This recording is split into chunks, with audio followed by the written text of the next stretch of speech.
Il-ħadd tal-25 ġimgħa matul is-sena, sena ċe. Qari mill-Evanġelju ta' San Luqa, kapitlu 16, versi minn 1 sa 13. F'dak iż-żmien Ġesu qal lid-dixxipli tiegħu: kien hemm raġel qani li kellu amministratur u lil dan xlewħ lil sidu li kien qiegħed iberbaqlu ġidu. Għalhekk is-sid sejjaħlu u qallu: dan x'inhu li qiegħed nisma' fuqek? Għatini kont tal-amministrazzjoni tiegħek għax ma tistax tibqa' iżjed amministratur tiegħi. L-amministratur bejnu u bejn ruħu qal: issa x'sejjer nagħmel? La darba sidi se jneħħini mill-amministrazzjoni. Immur nażaq ma niflaħx, nittallab nistħi.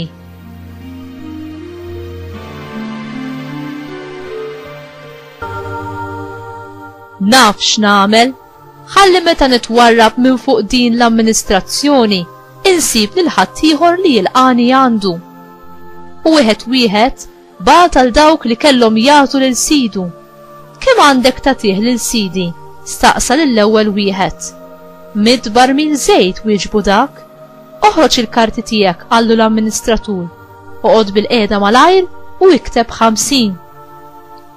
Lil ieħor staqsih: u int kemm għandek tagħtih? Miċkora qamħ wieġbu, qallu: oħroġ il-karti tiegħek u ikteb 80.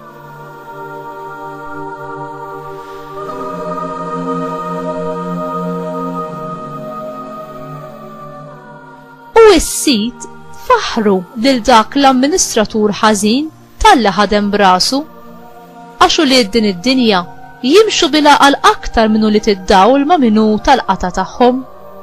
U jiena ngħidilkom, għamlu għalikom infuskom ħbieb taqlih il-ħżunija, ħalli meta jonqoskom jilqawkom fl-rejjex ta' dejjem.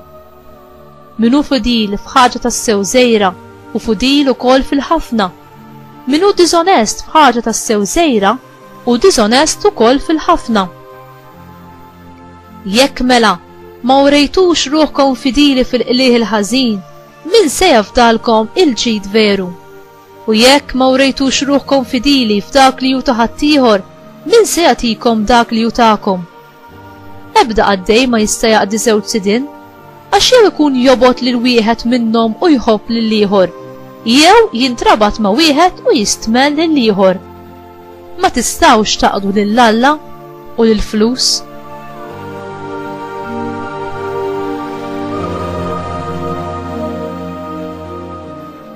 Il-kelma tal-mulej, tifħir lilek Kristu.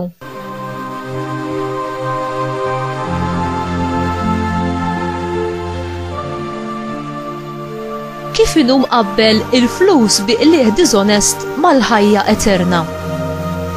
Ġesu iħeġġeġ lid-dixxipli tiegħu biex jimxu fuq il-passi tal-amministratur diżonest li jagħmel użu mill-flus b'mod ġeneruż biex jagħmel ħbieb għalih innifsu.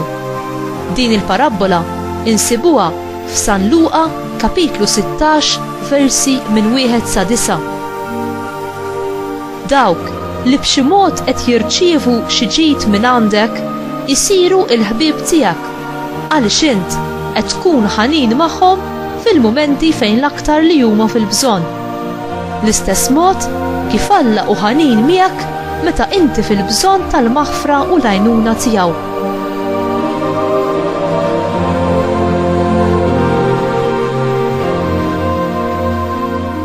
X'inhu il-għadu tal-ġenerożità? Hi r-reba, il-kilba esaġerata għas-sigurtà personali.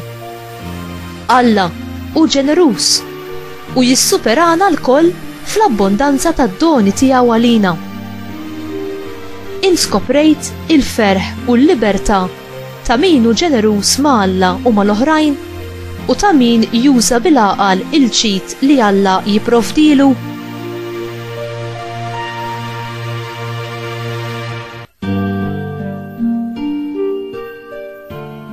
Mulej, ħeġġeġ li qalbi bin-nar ta' maħabtek, ħalli nkun devot lejk b'mod totali fuq kull ħaġa oħra.